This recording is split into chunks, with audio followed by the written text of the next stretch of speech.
Os destaques entre as decisões do Supremo Tribunal Federal você confere aqui na TV Justiça. É o Plenárias, edição especial Coronavírus, que já começou.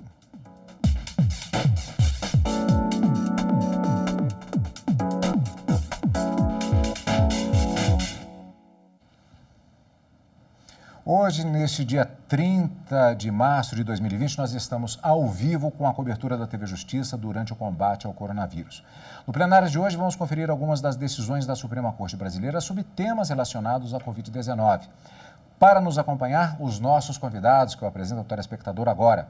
Gustavo Machado, procurador do Distrito Federal, e Cláudio Santos, advogado da área trabalhista, que nos honram com a presença aqui nos estúdios da TV Justiça, se deslocando até o Supremo Tribunal Federal em plena crise da Covid-19. Já mantida a distância que foi prevista justamente atendendo os parâmetros técnicos para que possamos fazer a nossa entrevista de hoje. Mais uma vez agradeço a presença de ambos.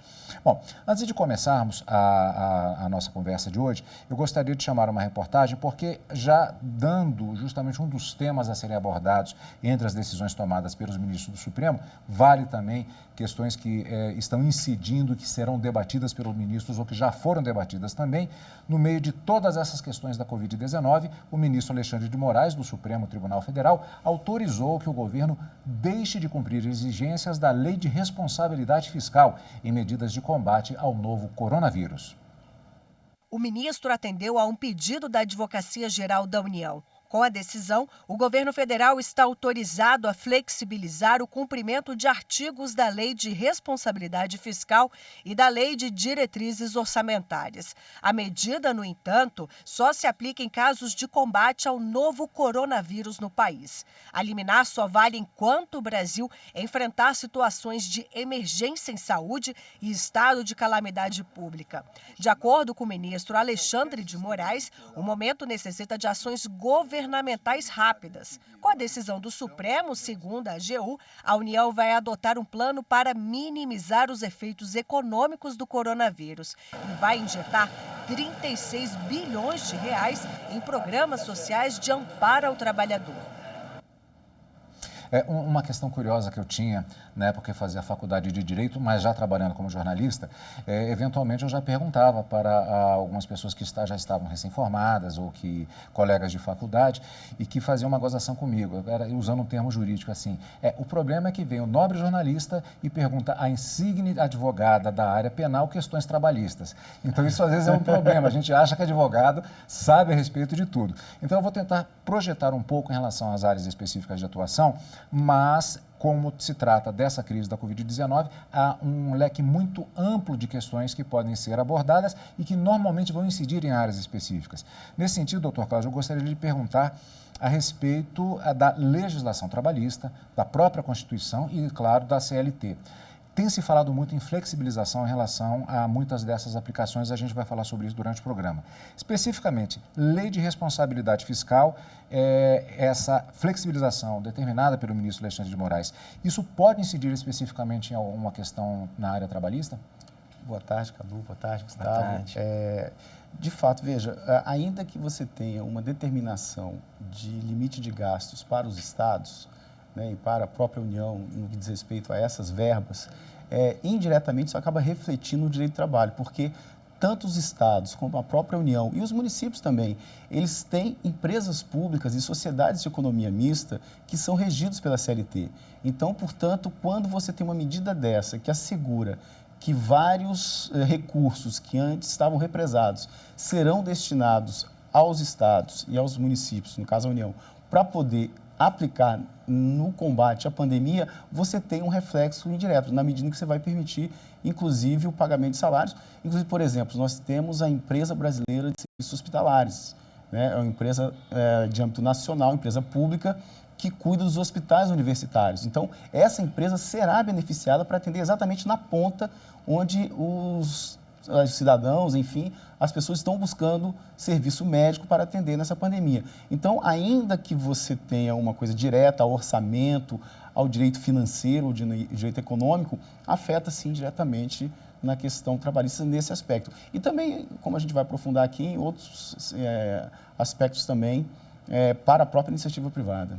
Doutor Gustavo, com relação a isso, com certeza, aliás, a própria ementa da decisão, ela já trata justamente da questão dos estados e dos municípios e acaba incidindo também, talvez, na própria questão federal, por conta do limite que era bastante estabelecido. Um grande debate se estabelece todos os anos, inclusive, não posso fazer tal coisa porque vou incidir na lei de responsabilidade fiscal. Já não acontece mais isso a partir dessa decisão.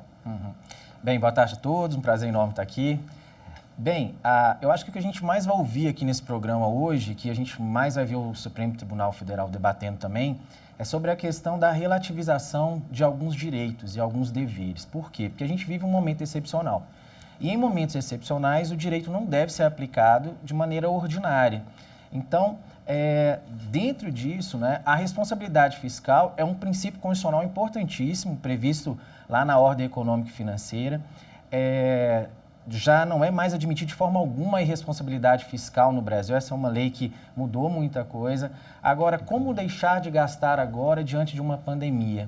Então, você precisa ponderar esses valores, né? De um lado, você tem esse princípio importante, que é o da responsabilidade fiscal, mas de outro, você tem a saúde pública. Você tem algo inesperado, algo que ganhou proporções que ninguém imaginava.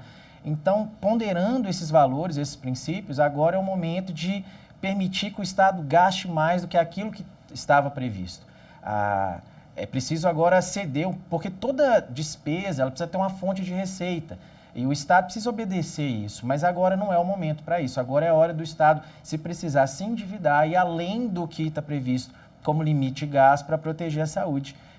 Já que a Constituição tem como fundamento, né, a cidadania, a dignidade da pessoa humana, a saúde é um valor fundamental. Então, agora é isso que tem que prevalecer e não o limite de gastos. Eu já, inclusive, entro numa questão que tem pautado o debate, inclusive nas redes sociais, é um debate nacional, que é justamente essa dicotomia que se apresenta de maneira artificial ou não entre a questão da saúde e as expectativas de uma segunda onda, como está sendo chamada, que é a questão econômica.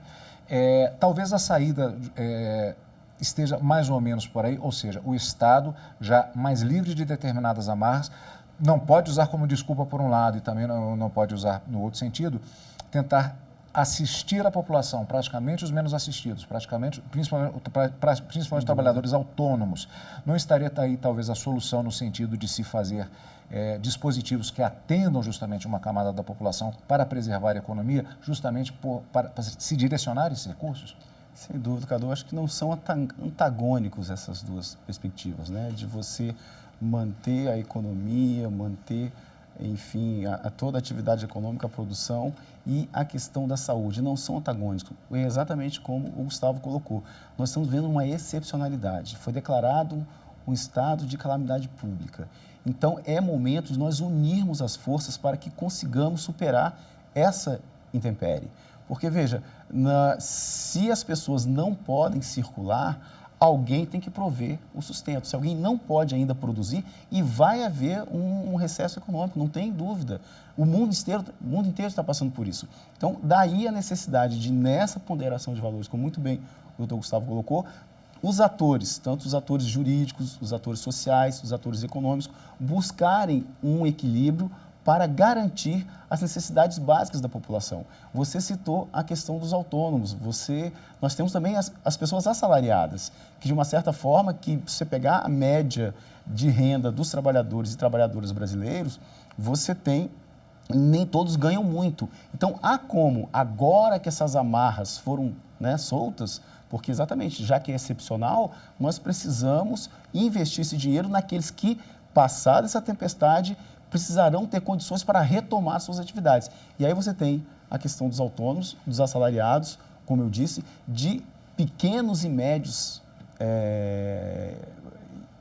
empresários, empregadores, né, que também sofrem, né, com tudo isso. A pessoa que tem 2, 3 empregados, 5 empregados, é um micro e pequeno empresário, ele precisa de incentivo na questão tributária, na questão das contribuições sociais, para que ele possa, de fato, passar esse período em que nós vamos estar confinados em casa mesmo, aguardando, né, que essa onda do vírus, essa, né, famosa curva, ela se estabilize para que a gente possa retomar normalmente as nossas atividades. E aí a importância do Estado, a importância do poder público para que você seja um indutor dessa retomada do crescimento da nossa economia. Então, não são situações antagônicas, pelo contrário, elas se complementam. Na verdade, você vai permitir que o Estado, que antes se omitia, um Estado que desse novo governo nós temos uma concepção liberal ou neoliberal, como alguns dizem, que o Estado se afastava da economia e deixava a iniciativa, mas nesse momento, pelo contrário, nós precisamos de mais Estado, mais investimento social para que a gente consiga superar essa pandemia. E aí sim, depois retomarmos. Tanto que todas as medidas são temporárias. Todas as medidas, tanto o decreto legislativo, quanto a própria medida provisória que tratou das questões trabalhistas, tem um prazo determinado, exatamente para que a gente consiga superar essa pandemia. Doutor Gustavo? Agora, me preocupa o ponto de equilíbrio disso, porque a gente sabe que as necessidades humanas são infinitas, né? Mas a capacidade que o Estado tem de gastar é finita. Então, eu concordo quando você diz que agora é o momento de um Estado indutor mesmo, do Estado conseguir dar esse colchão de amparo, principalmente para as pessoas mais simples. Agora, sem desviar do controle da inflação lá na frente, porque quando o Estado cria gasto, ele gera inflação, então ele vai ter que ter cuidado com esse controle, né? Sem sair de uma responsabilidade fiscal, se a lei agora está sendo afastada, pelo menos os princípios dela têm que ser observados, e as decisões supremas estão muito atentas a isso, já que os ministros têm limitado todos esses gastos ao combate ao coronavírus, para que não vire, né, aí uma festa, né, com dinheiro público. E a questão que a gente está vendo, os debates, inclusive na imprensa, governo, governadores, é isso, é como achar esse ponto de equilíbrio. Porque também, se a gente se despreocupar demais com determinadas situações, há outros direitos fundamentais lá no futuro que precisam ser garantidos, como o emprego, como a educação, como a religião, vários outros direitos fundamentais que hoje estão cedendo para o combate ao coronavírus, mas que tem que ser uma preocupação constante do Estado. Então, eu acho que hoje o que a gente mais precisa debater, o que a gente precisa mais se preocupar é com esse ponto de equilíbrio. Eu não vejo com bons olhos permitir que o Estado agora faça tudo também, né? Ele tem que fazer, mas focado na solução do problema e pensando no amanhã também, porque, se Deus quiser, essa pandemia vai passar e o Estado brasileiro vai continuar e os empregos precisam continuar também. Pode-se perder o controle? Em termos fiscais, nós já vimos isso na nossa história inúmeras vezes, né, de controle. E o descontrole fiscal necessariamente vem com inflação, com perda da capacidade de pagamento das pessoas mais simples do país. Você acaba gerando uma instabilidade política, aumento da violência com o desemprego. Então, é uma situação que o mundo todo está debatendo e que é difícil mesmo, né? Nós não podemos descuidar de quem está morrendo hoje, mas não podemos permitir que essa segunda onda venha e mate mais pessoas ainda no futuro.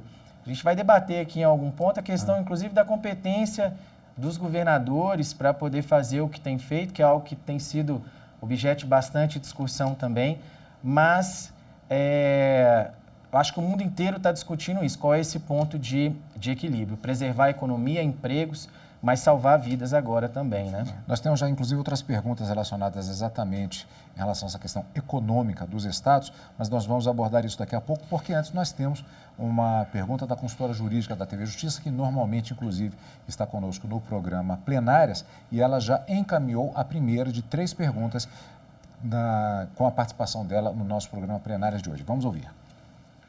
Boa tarde, Cadu. Boa tarde a todos os convidados aí no estúdio da TV Justiça.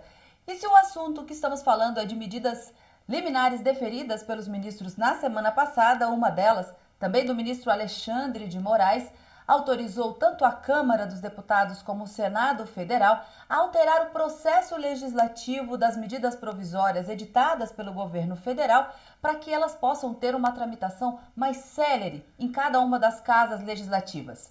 Eu gostaria que os nossos convidados nos explicassem o que diz a Constituição acerca do devido processo legislativo para a transformação de uma medida provisória em lei definitiva ou temporária e de que maneira essa decisão do ministro Alexandre de Moraes, pautada nas circunstâncias da excepcionalidade e da imprevisibilidade dessa calamidade pública que estamos enfrentando, autorizar um processo legislativo diferenciado. Qual foi o ponto da decisão exatamente que o ministro Alexandre de Moraes permitiu à Câmara e ao Senado para que essas aprovações e essas análises sejam mais céleres? Vamos lá. Bem, o processo legislativo das medidas provisórias, ele tem uma peculiaridade, porque ele não começa necessariamente na Câmara ou no Senado. Ele começa numa comissão mista de deputados e senadores. Então, é ali que a medida provisória, primeiramente, é apreciada, é ali que ela é debatida, é ali que ela é amadurecida até ir para a deliberação da Câmara e do Senado nessa ordem. O que o ministro Alexandre de Moraes permitiu é, de certa forma, pular essa fase da comissão mista. Então, o que vai acontecer agora, né? A deliberação sobre as medidas provisórias será feita dentro do plenário da Câmara e do Senado, não primeiramente dentro dessa comissão mista. Então, é um atalho para você encurtar o processo legislativo dentro dessa questão dessa excepcionalidade que a gente está vivendo. Nós precisamos de um processo legislativo mais rápido. A medida provisória, essas medidas provisórias vêm para poder proteger vidas. Então, para esse processo legislativo ser mais rápido, dentro daquela legalidade extraordinária que a gente tem falado aqui, resolveu-se, então, pular essa etapa da comissão mista de deputados e senadores. Até uma curiosidade, o presidente da República também pediu que as medidas provisórias que estão no Congresso pendentes de apreciação pudessem ter vigência por prazo indeterminado até o final da pandemia do coronavírus, mas isso o ministro não deixou. Ele disse que o Congresso continua trabalhando, ele continua funcionando, então não tem por que permitir a vigência dessas medidas provisórias por prazo indeterminado. Mas é isso, essa questão da excepcionalidade mesmo, de encurtar o processo legislativo para o Estado poder dar uma resposta mais rápida para a população. Eu acho que a gente resgata, Gustavo, não sei se você concorda, Cadu, a questão da urgência e relevância da medida provisória.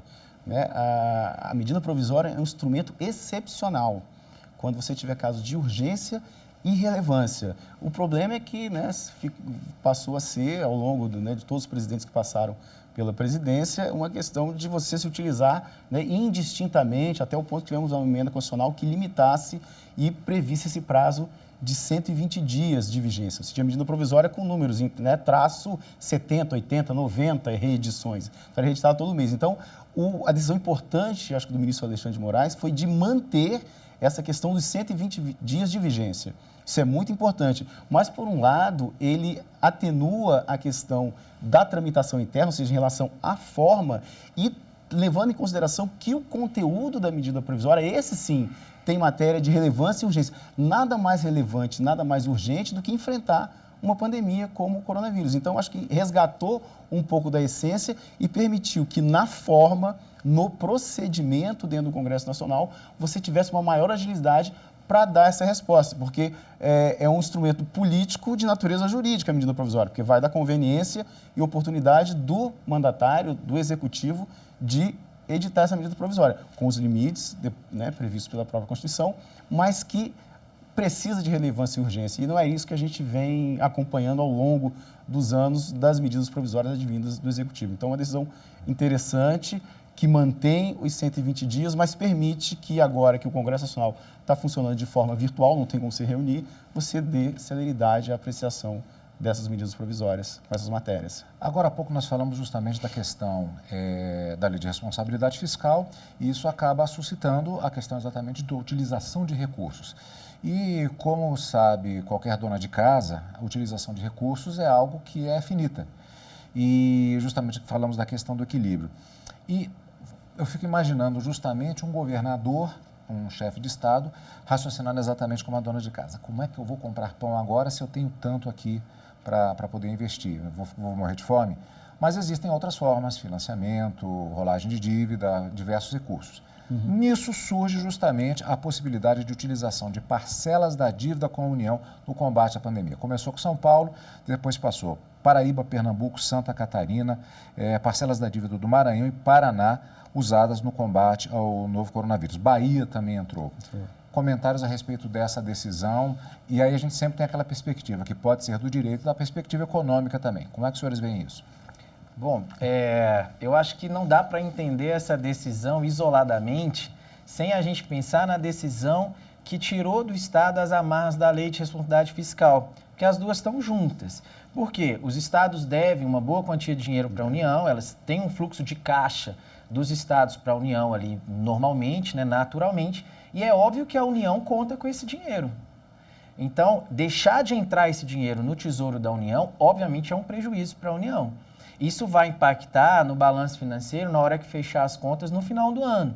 Mas por que isso não é um problema tão grande? Porque o Supremo já deu a decisão dizendo que, olha, vamos deixar a lei de responsabilidade fiscal um pouquinho de lado agora, porque o mais importante não é esse rigor em ter receita e despesa. O mais importante agora é cuidar dessa pandemia que está aí e tentar fazer com que isso se acabe logo. Então, nesse momento, o que é mais importante? O pagamento das dívidas pelo Estado, ou que os estados tenham esse espaço fiscal para poder comprar ali os respiradores, melhorar as UTIs, garantir um acesso rápido da população aos testes do Covid-19. Então, o Supremo, mais uma vez, ponderando valores, disse, olha, não é que o Estado não tenha que pagar, mas enquanto a gente estiver nessa situação, o mais importante é que o Estado tenha saúde fiscal para investir na saúde ali no seu Estado, e não que ele pague a União. Repito, isso vai impactar nas contas da União também, né? Só que agora é o momento de todo mundo se endividar um pouco, né? Mas conseguir conter essa pandemia. Doutor Cláudio, eu vou pedir a sua participação um pouquinho, inclusive lembrando aos telespectadores que nós estamos ao vivo aqui nessa edição especial do Plenárias e que, inclusive, que ela será reprisada durante a semana e, claro, você também poderá acessar no canal do YouTube do Supremo Tribunal Federal, no canal da TV Justiça, melhor dizendo, com o nosso programa Plenárias Especial Coronavírus. Essa resposta eu vou pedir que o senhor radie só um pouquinho, a gente vai para o intervalo e daqui a pouco voltamos e já vamos perguntar novamente a respeito dessa possibilidade de utilizar a ação pelos estados das parcelas da dívida com a União no combate ao coronavírus. Nós vamos para um rápido intervalo e daqui a pouco já voltamos com esse e outros temas em destaque no nosso programa Plenárias aqui na TV Justiça.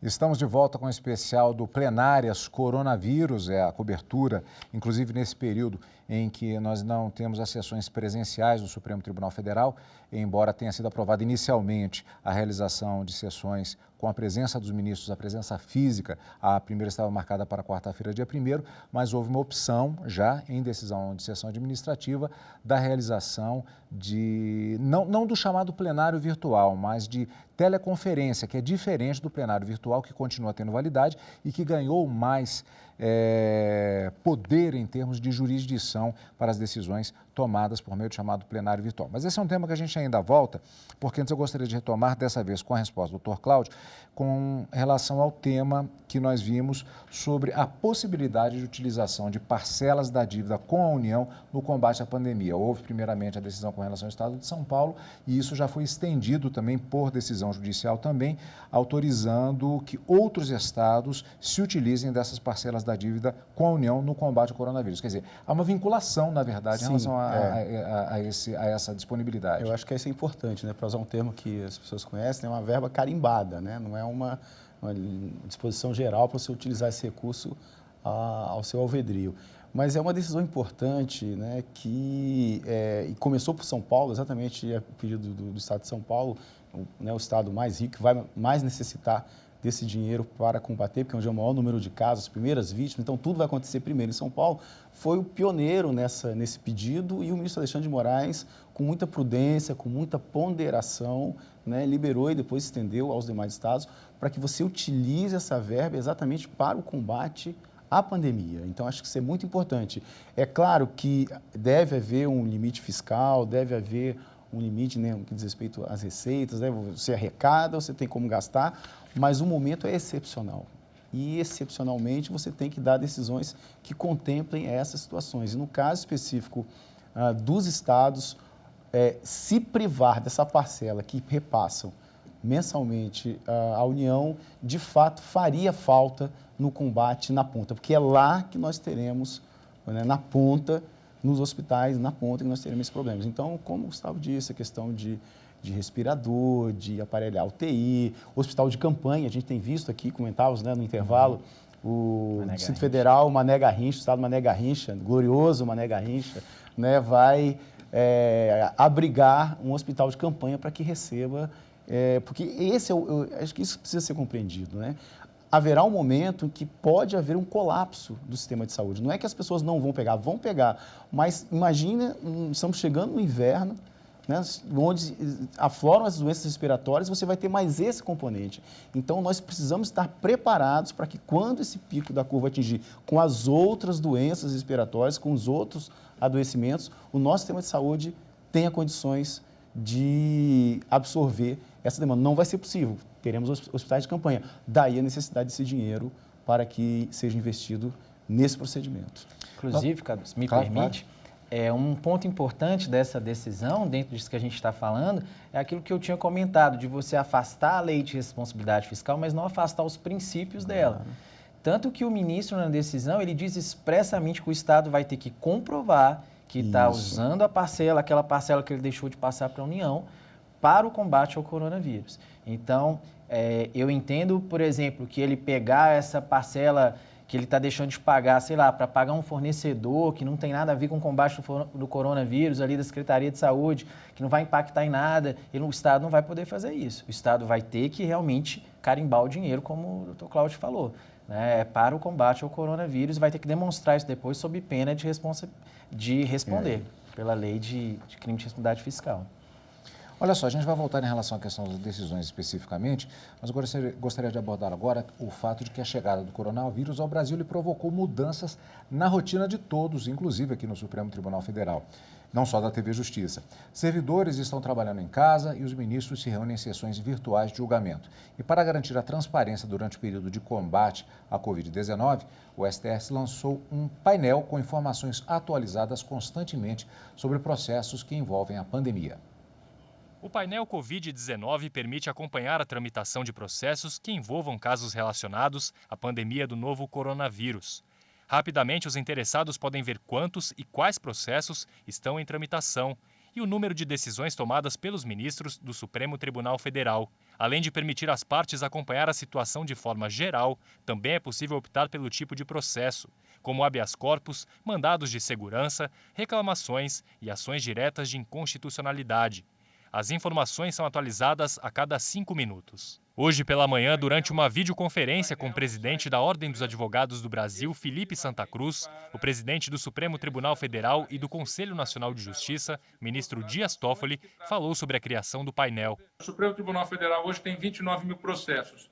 Já tem mais de 300 processos na corte que tratam do problema do Covid-19, do coronavírus, direto ou indiretamente. São decisões as mais variadas, nós compilamos num painel de fácil acesso para os advogados, para a imprensa, para o sistema de justiça, para as partes, para os interessados terem uma visualização rápida. Os ministros também recebem um alerta de que os novos pedidos envolvem o coronavírus. Isto permite que as ações sejam analisadas com urgência. A criação do sistema é mais uma medida adotada pelo STF para garantir transparência nas atividades do tribunal. Na semana passada, os ministros já haviam decidido que as sessões presenciais do plenário e das turmas vão ser feitas por videoconferência. Evidentemente, com toda a tradição que temos de transparência, ou seja, uma videoconferência é ao vivo, como nós estamos fazendo aqui, e com a possibilidade também do advogado, através dos meios que a tecnologia nos permite, fazer a sua sustentação oral durante o julgamento, fazer uma questão de ordem ou pedir a palavra para esclarecer uma questão de fato durante o julgamento, ou seja, permitindo todas as funções essenciais da justiça de atuarem durante o julgamento, num julgamento por videoconferência. Lembrando que nós estamos ao vivo aqui nos estúdios da TV Justiça, nós vamos dar uma olhadinha no painel da Covid-19 que você viu na reportagem. Então, nós já temos aqui alguns dados e, repito, insisto no fato de que nós estamos ao vivo nesta segunda-feira, dia 30 de março de 2020. Então, esses dados, se porventura o telespectador iria acompanhar durante uma das reprises do programa durante a semana, esses dados já estarão desatualizados, mas basta entrar no site do Supremo Tribunal Federal. Nesse momento, agora são 16 horas e 11 minutos, nós temos aqui os seguintes dados. Nós temos uma quantidade de 384 processos, vemos ali no canto esquerdo da tela, São, repito, ações ligadas à Covid-19. Então, ações que já se deu entrada com um total de 167 decisões que já foram tomadas. Vale lembrar que nós vimos esse mesmo painel na edição do Jornal da Justiça, primeira edição de hoje, e se verifica aqui, no caso, o progresso que tem havido tanto do ponto de vista das ações nas quais se deu entrada no Supremo Tribunal Federal sobre a Covid-19 e também o número de decisões. Então, há um andamento. Eu não lembro agora, era 300, talvez 320, eu não lembro direito agora realmente, e um total de 140 decisões que haviam sido tomadas, isso por volta da 1h da tarde. Então, se verifica que há um andamento constante, tanto no número de ações sobre a Covid-19 que entraram no Supremo Tribunal Federal, quanto com relação às decisões. Aqui nós temos no lado direito da tela um painel em que mostra os tipos de decisões. No caso, por exemplo, a maior quantidade é de negativa de segmento. Ou seja, 67 decisões, no caso aqui, na produção Me Passa Informação, na tela do Supremo, no seu computador ou no celular, aqui no canto direito, que aqui está cortando um pouquinho, mas a produção Me Passa Informação, estamos agora com 67 negativas de segmento. Nós temos aqui uma concessão de argumentos, se aceita os argumentos, um total de 17 decisões, 14 no sentido do indeferimento, quer dizer, é diferente da negativa de segmento, e o deferimento 17 e 14 negativo, ou seja, não se considerou os argumentos. Quando se fala, eu até me peço que os advogados me corrijam, eventualmente a gente pode falar bobagem, né? Quando se fala em negativa de segmento, muitas vezes se trata da consideração, eu peço que deixem o painel aqui, vamos voltar a ele já já, se trata daquelas situações, por exemplo, em que não há o conhecimento da ação. Às vezes, por uma falta de cumprimento de alguma questão prévia, uma questão preliminar. Muitas ações acabam caindo nessa situação. Ou medida incabível, né? Você entra com uma medida que não cabe, o ministro indefere de plano. O camarada entra com habeas corpus, o advogado entra com habeas corpus, era para entrar, sei lá, com mandado de segurança, por exemplo. Isso, exatamente. Aí você acaba nesse sentido. Então, muitas ações nesse sentido, 67, como vimos. Temos também aqui uma classificação em relação à classe. Então, nós temos aqui, o que se refere à classe? Por exemplo, como o doutor Cláudio falou bem agora, citamos duas aqui, mandados de segurança e habeas corpus. Uma grande quantidade de habeas corpus, 266 habeas corpus, aquela coluna maior ali, aquela coluna azul mais escura um pouco, é uma grande quantidade de habeas corpus. Muitas vezes acontece, uma ação que os advogados gostam muito de entrar, justamente porque é um direito, fumaça do bom direito, imediatismo se entra bastante, né? Temos também aqui o sistema prisional, né? Que sistema aquelas medidas, exatamente. Por conta da medida de você... Enfim, eu não sou criminalista, não sou especialista. Mas teve decisões nesse sentido, né?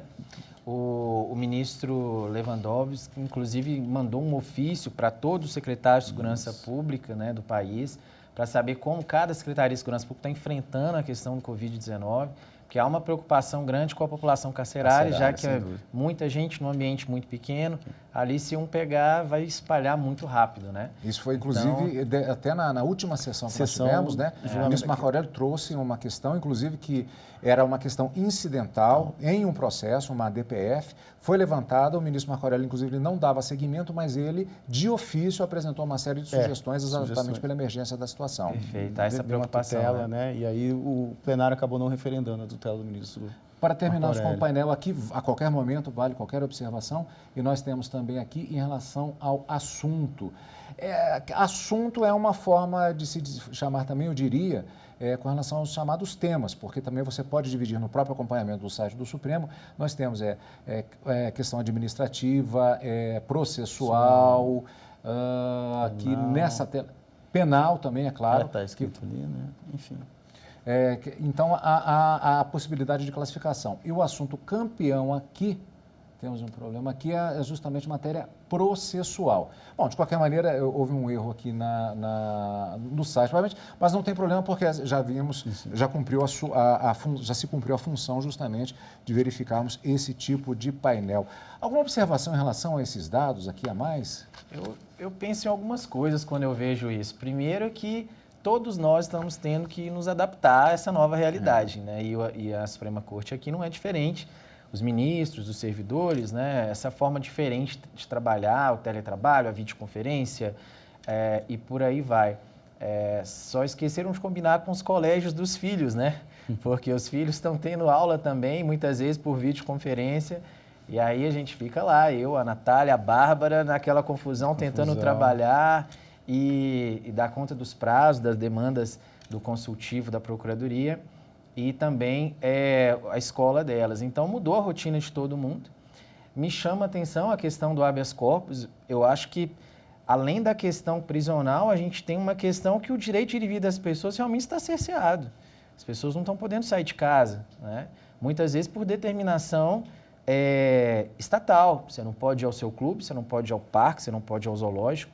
Então, eu acredito que vai haver realmente um número grande de habeas corpus justamente das pessoas lutando, né, por esse direito fundamental, esse direito de ir e vir. Olha, eu vou aproveitar que eu só vou interromper rapidamente, porque essa questão da adaptação é muito curiosa, né? Na verdade, até esse próprio formato que nós estamos tendo hoje do Plenárias, ele também é uma decorrência de adaptação dessa situação. Há alguns debates que já estão ocorrendo a respeito de como será o mundo pós-Covid-19, porque há tantas coisas que estão sendo adaptadas, e aqui eu vou fazer justamente, eu vou aproveitar explicitamente, vou mostrar, estou com o celular aqui, e eu tenho informação aqui da professora Karina Zucolotto, que é a nossa companheira, consultora jurídica da TV Justiça, que já tem uma pergunta aqui, mas ela me passa uma informação, lembrando que estamos ao vivo aqui nesta tarde deste dia 30, me passa a seguinte informação: o ministro Marco Aurélio acaba de negar pedido do partido Rede e Sustentabilidade em ADO, em que se pretendia que o STF aumentasse de R$ 200 para R$ 300 o valor da renda básica emergencial temporária, argumentando ser o valor insuficiente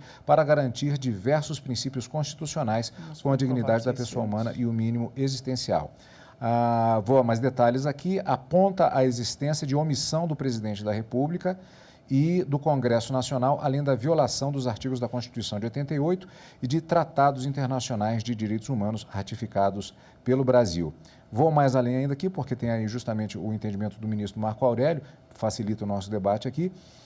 Para o ministro Marco Aurélio, não há omissão e o tema está sendo tratado pelo Executivo Legislativo, aguardando votação no Senado. Disse não caber ao STF a fixação do valor de auxílio de renda básica emergencial temporária e assim negou seguimento ao pedido. Há uma série de questões aqui interessantes. Aquilo que nós começávamos, a sua primeira pergunta, né, que era que isso que foi aprovado agora e está dependendo da votação do Senado, é a renda mínima para os autônomos, né, para aqueles que não têm carteira assinada, e o Congresso, a Câmara aprovou em R$ 600, né, a proposta do governo era de 200, mas o Congresso aumentou para R$ 600 e está pendente agora apenas de decisão do Senado Federal para que seja implementada. E aí como vai se implementar essa transferência de renda a esses autônomos, essas pessoas, né, que não têm condições, enfim, que estão impossibilitadas de trabalhar exatamente pela pandemia. Então, na verdade, a restrição à circulação e à aglomeração de pessoas é uma medida excepcional por conta da pandemia, né? É claro que temos um problema com os colégios, né? Aquela situação. Eu sou professor do UniCeub, estou dando aula, né? A gente vai se adaptando, né? Então, via YouTube, via as ferramentas que a gente tem. Então, amanhã de manhã eu estarei dando aula exatamente, e aqui com o Gerúndio, com uma câmera no computador, os alunos acompanhando ao vivo, a gente interagindo. Então, na verdade, você tem aquilo que você perguntava, como vai ser o mundo pós-Covid-19, já que a gente tem essas situações excepcionais, né? Até fazer uma observação só em relação a esse tema específico, nós tivemos hoje também aqui a entrevista justamente com um doutor em Psicologia da Educação, dentro de um programa também criado especialmente para essa crise, que se chama exatamente Coronavírus.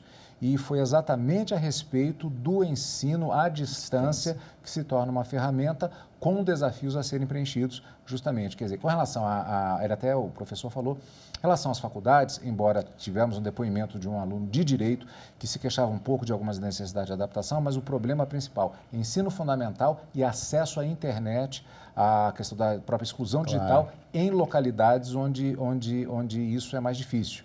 Então, o mundo, como será o mundo depois dessa crise? Sem dúvida, né? Nesse ponto aí.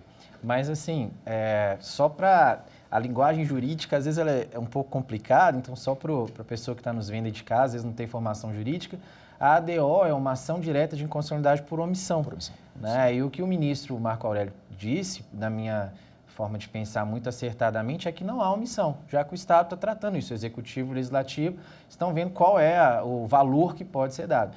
A interferência do Judiciário nesse tipo de questão tem que ser com o máximo de cautela possível. Normalmente é na defesa de direitos fundamentais, que já estão ali maltratados, porque existe um limite, né, de gastos, e esse limite quem tem o controle é o Poder Executivo e o Poder Legislativo, que, aliás, são as pessoas que foram eleitas para decidir como nós vamos gastar o nosso dinheiro. Então, por isso que o Judiciário tem esse cuidado de interferir nesse tipo de questão, e a decisão do ministro é, na minha visão, muito acertada, porque ele reconhece que o Executivo e o Legislativo estão tratando da matéria, então não tem omissão, não tem por que julgar essa ação procedente. Interessante. Eu gostaria de insistir, inclusive, nessa questão, porque é algo, inclusive, nós tentamos fazer no Plenárias e no Direto do Plenário, que é o programa das sessões ao vivo. Alguma pessoa pode justamente verificar assim, não, mas se pedir um aumento para o trabalhador, e é muito comum, principalmente em época de fake news e redes sociais, dizer assim, nossa, mas o Supremo Tribunal Federal está trabalhando contra o trabalhador, contra a pessoa que poderia receber esse benefício. Mas tem a questão justamente do ato do juiz se restringindo ao que é pedido na ação. O que foi dito exatamente, é uma ação que afirma que houve uma omissão. Se o tema está... Me corrijam se eu estou fazendo uma afirmação para ver se ela está correta, tentando traduzir para o telespectador. Alegou-se que houve uma omissão em não ter se dado um valor maior. Como o tema está em debate no Legislativo e no Executivo, então não haveria, no entendimento do ministro, que se falar em omissão. Seria essa uma definição? Exatamente isso. E até porque o valor aprovado foi até maior do que foi pedido na ação, pelo visto. Né? Pediu-se o aumento de R$200 para R$300 e o valor que o Congresso Nacional chegou na Câmara foi até maior. Então, de fato, concordo, Gustavo, não houve omissão, não caberia ao Supremo impor ao Executivo imediato gasto. Haveria até uma perda de objeto, no caso. A separação dos poderes. Sem dúvida. E nesse caso, diferentemente daquilo que a gente vem discutindo, da lei de responsabilidade fiscal, da questão dos estados, que aí é outra situação, né, excepcional, mas que nesse caso específico da verba que vai para essas pessoas, né, desassistidas, não vem ao caso. É a Karina Zucolotto passando justamente, obrigado Karina, ela está acompanhando o nosso programa aqui ao vivo e já fez uma contribuição prévia também com perguntas direcionadas sobre os temas relacionados às decisões do Supremo Tribunal Federal. Temos mais uma pergunta da Karina Zucolotto, vamos ver qual foi esta pergunta, mais essa contribuição. E o assunto que não pode faltar, claro, são as medidas trabalhistas adotadas pelo governo federal, as excepcionalidades previstas na medida provisória do governo federal e que a semana passada a gente discutiu bastante, mas eu gostaria de pedir principalmente para o Dr. Cláudio, que é da área trabalhista, que ele nos explicasse se efetivamente essa grande discussão que a gente vê hoje sobre uma dessas mudanças excepcionais, que é a possibilidade de preponderância do acordo individual em detrimento das convenções coletivas, é realmente um ponto vulnerável da medida provisória, que para o ministro Marco Aurélio deve ser mantido no primeiro momento, já que ele indeferiu o pedido de medida cautelar, mas é um assunto que deve voltar ao plenário para a discussão do mérito dessa ação. Então, eu gostaria de pedir para o Dr. Cláudio que nos explicasse como é feito, como é realizado um acordo coletivo dentro de uma determinada categoria, qual é a sua hierarquia dentro do ordenamento jurídico e se efetivamente, da forma como prevista a excepcionalidade, a preponderância desses acordos individuais em detrimento da convenção coletiva, de que modo isso pode prejudicar frontalmente todos os trabalhadores do Brasil? Doutor Cláudio. Opa, obrigado, Karina. Veja bem, eu gosto de começar esse assunto com uma premissa, que é inclusive uma convenção da OIT, a Convenção 144, ratificada pelo Brasil, que fala do diálogo social. Eu acho que quando nós estamos numa relação entre capital e trabalho, há necessidade de que haja um diálogo entre esses atores, ou seja, as entidades representativas dos empregadores, as confederações patronais, as centrais sindicais e os governos. Eu acho que nada melhor do que o diálogo entre esses três setores para que a gente consiga alcançar um denominador comum para enfrentar essa pandemia. Isso não aconteceu. Todas as medidas foram unilaterais por parte do Executivo, sem consultar as confederações patronais e sem consultar as centrais sindicais. Talvez nós tivéssemos um resultado muito melhor se isso tivesse acontecido dentro de um parâmetro de diálogo social.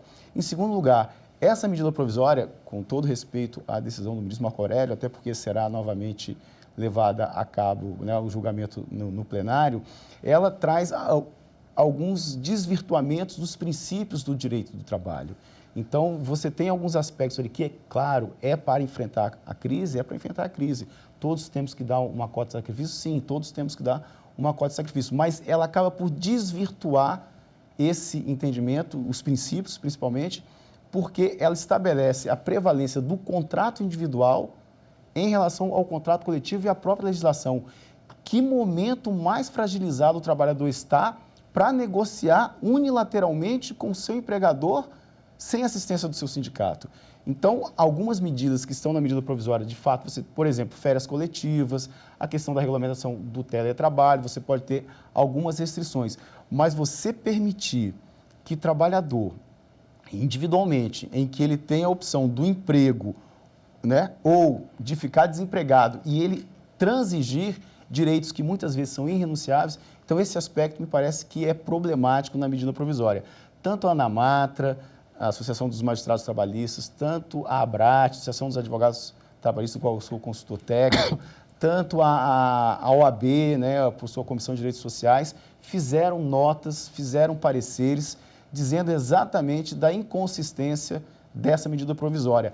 As medidas precisavam ser tomadas, sim, mas não dessa forma de unilateral, sem consultar as entidades representativas das categorias econômicas e profissionais. Então, me parece que algumas inconsistências, sim, existem, dessa prevalência, e a Karina perguntou sobre o acordo coletivo. Então, você tem uma negociação coletiva entre sindicatos e empresas, ou empresas que você gera um acordo coletivo, ou uma negociação entre sindicatos, né, de categoria econômica, categoria profissional, que você cria a convenção coletiva.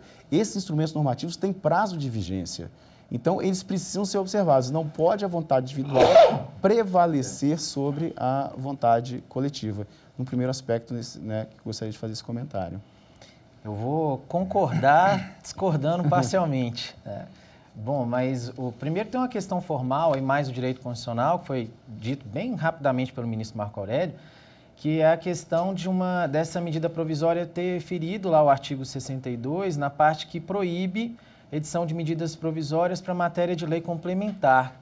Aí, se a gente pegar o artigo 7º, inciso 1 da Constituição, lá diz que essa questão da proteção do trabalho, né, do emprego, contra despedida arbitrária ou sem justa causa, ela é matéria de lei complementar. Então, esse é um argumento jurídico que foi usado nessa ação, mas o ministro afastou, dizendo que, mais uma vez, que como a gente vive uma situação excepcional, essa questão formal agora tem que ser discutida depois, e ele acabou enfrentando ali a medida provisória. Mas, doutor Cláudio, o senhor usou o termo aqui agora, um direito irrenunciável. E, assim, na minha visão, é muito difícil a gente falar em algum direito irrenunciável. Basta pensar que o nosso direito de ir e vir está sendo cerceado aí claramente. O nosso direito à religião está sendo cerceado, o direito à educação dos nossos filhos está sendo cerceado, dentro de uma ponderação de direitos que a gente tem falado aqui.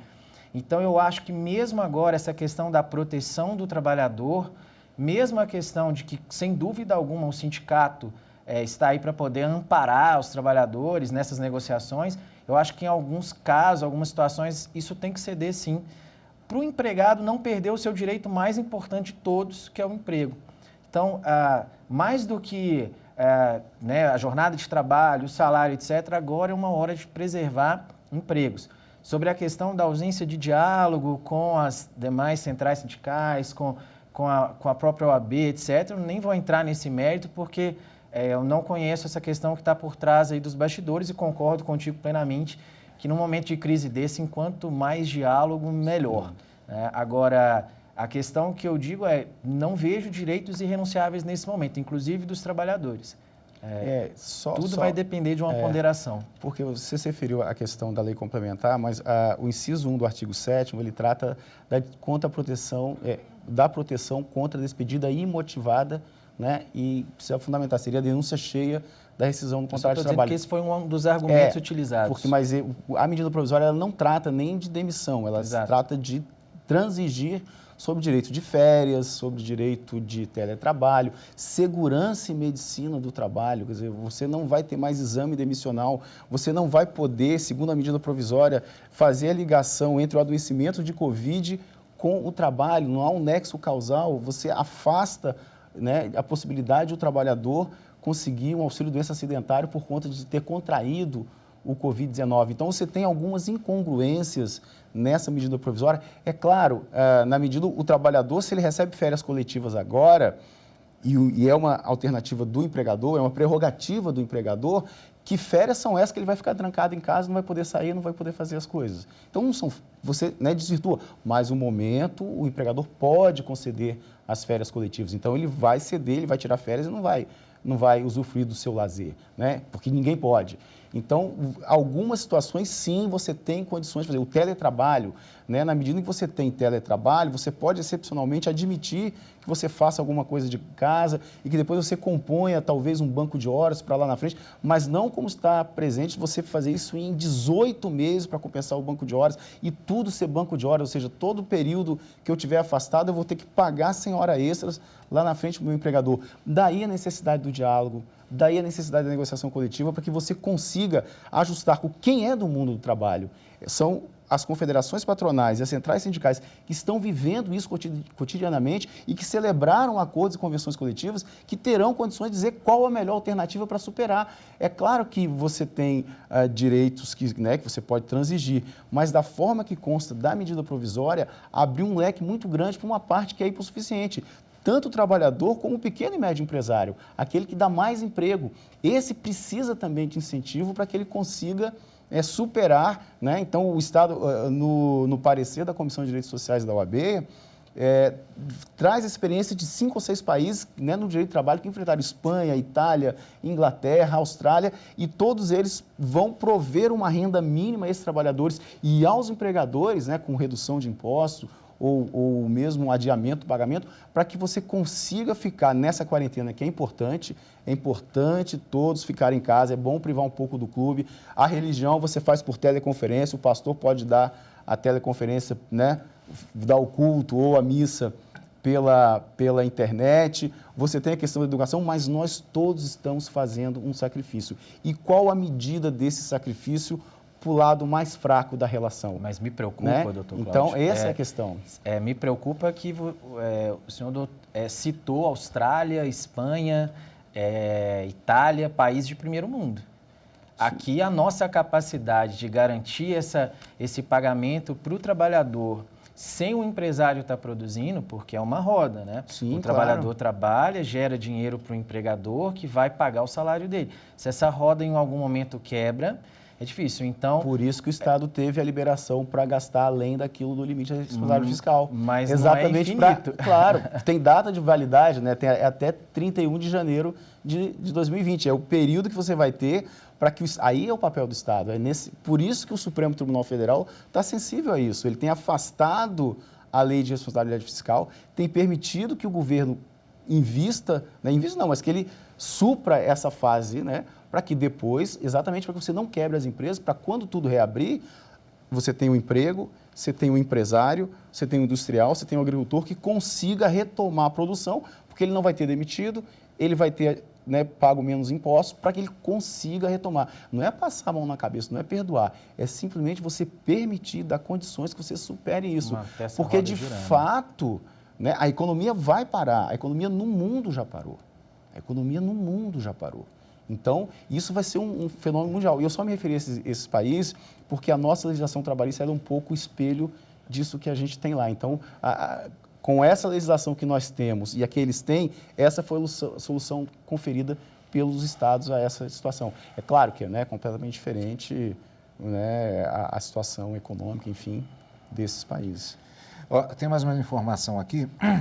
Essa mais a título de informação mesmo, e vamos em seguida à última pergunta da Karina Zuccolotto, que ela nos encaminhou. Outra decisão também, o ministro Marco Aurélio também, se eu retornar aqui. Trabalhando, né? Trabalhando. Ele indeferiu. Na verdade, tem a ver, por isso que eu digo, acho que ela não acrescenta propriamente uma informação em relação a esses pontos que foram colocados, mas é interessante que se trata exatamente da medida provisória 927. Ele indeferiu o pedido de medida cautelar do partido Rede Sustentabilidade, que pretendia ver suspensos dispositivos exatamente da medida provisória, tratando de medidas trabalhistas para o enfrentamento do estado de calamidade pública. Aqui há uma questão mais técnica, ele reiterou quanto já foi decidido na ADI 6342 e manteve a validade da medida provisória durante a pandemia do coronavírus. questão, vimos ali... Outra DIN, deve ter sido outra DIN, né, questionando. E aí tinha aquele artigo, né, o artigo 18, que suspendia os contratos de trabalho sem salário. Né? E esse foi esse não durou 24 horas. Tamanha a... Viraria uma ação direta de constitucionalidade, com toda certeza. Agora, tamanha a incongruência do dispositivo, você ficar 120 dias em casa sem receber salário, sem nada. Aí, agora, realmente... um ponto importante de todas essas medidas é a temporariedade, né? Sim, isso claro. é o que justifica tudo isso. Né? Se a gente estivesse falando por tempo indeterminado, sem dúvida alguma, não seria condicional, mas... É exatamente para você enfrentar. Quer dizer, o governo vem ao Supremo e pede, me dê liberdade para eu sair do teto de gasto e poder atender a pandemia. Os estados vêm. Então, todos vêm. Então, é excepcional. Passando isso, porque se nós não deixarmos o caminho pavimentado para que depois que passar essa pandemia, nós não conseguimos retomar a atividade econômica, aí teremos mais um ano de crescimento, aliás, de menos crescimento, o crescimento inferior que tivemos agora, de 1,1 do PIB, sendo que os 2 anos anteriores tinha sido 1,3, mesmo sem reforma da Previdência, o Brasil cresceu 1,3. Com a reforma da Previdência, cresceu 1,1. Então, nós teremos um decréscimo e vamos precisar dessas condições para retomar o crescimento, quer dizer, para que a indústria volte a produzir, a agricultura e os serviços retomados, né? Eu teria mais uma pergunta ainda da Karina, mas eu acho que o nosso tempo já está bastante no limite. Então, a Karina, de qualquer maneira, vou ficar devendo para ela agora. De qualquer maneira, participação direta aqui, ela passou informações para a gente ao vivo, lembrando que o programa está ao vivo, mas ele será reprisado na nossa grade de programação e aí uma relativização que o telespectador fará justamente em função de informações que estão em tempo real, agora durante a gravação, repetindo, na tarde deste dia 30 de março de 2020. É uma característica até das televisões a cabo, né? O reaproveitamento de programas, mesmo quando dá exibição ao vivo. Eu queria agradecer muito a presença do Dr. Cláudio, do Dr. Gustavo, que muito gentilmente estiveram presentes aqui, abrilhantaram justamente o debate. Debate esse que não se encerra, continuaremos acompanhando essa pandemia, esperando que isso chegue o mais rapidamente possível ao fim. Muito obrigado pela participação. Eu que agradeço. Obrigado, prazer. E agradecendo também a sua participação, como sempre, amigo da TV Justiça, que nos acompanha aqui no Supremo Tribunal Federal com relação às decisões e ao mundo do Poder Judiciário. Muito obrigado pela sua presença e continue conosco aqui na TV Justiça.